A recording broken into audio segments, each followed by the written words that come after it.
The Blake indicator has a moving section with an indicator on bearings that is spring-loaded to hold it in this down toward this position, and the sensing arm has two little contacts on here, and this rotates. So if you move it off center, you slide this piece up and down, and then you measure with this dial indicator a reference point up here to the indicator. So as that goes around, then it will give a relative indication of how much movement is. The numbers are in thousandths of an inch when the probe is essentially straight down, or this little measuring contact arms are, this is at 90 degrees. And so if you move this off center like this and then push on it, you'll have a cosine error wound up in it, so it won't be quite right. But it'll be, all you're interested in is an indication, relative location, not an exact number. This operation is going to show the use of a corner chair, which is a small block with a very precisely located hole and a couple of magnets to hold it in place. And I will set this on the back corner of the vise, push it up securely in both directions. Then the next step will be to check the spindle rotation to be sure that nothing's going to take off and make a nosedive and tear something else. And then that looks satisfactory.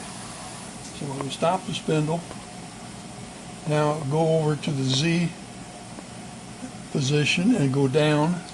We now have the indicator set up roughly over the hole in the chair, and I'm going to manually rotate this to achieve an approximate centering, and as you can see from here to here, I am off.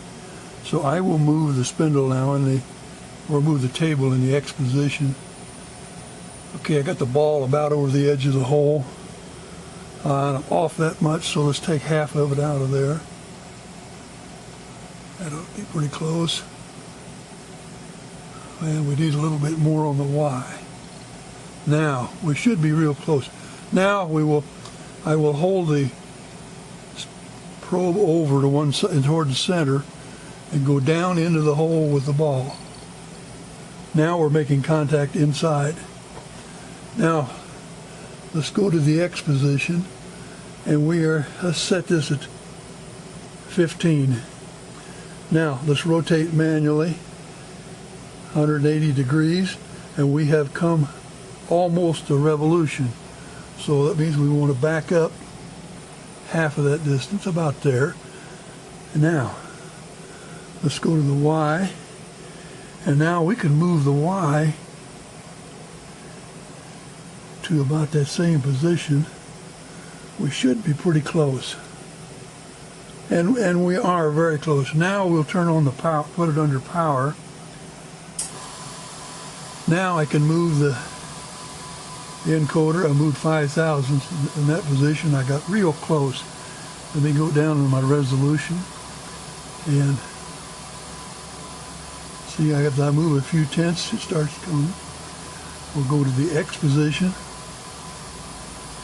Now, that's about as stable as we're going to get. So we are now rotating over the center of the hole in the chair. Now, the next thing is to stop the spindle, retract,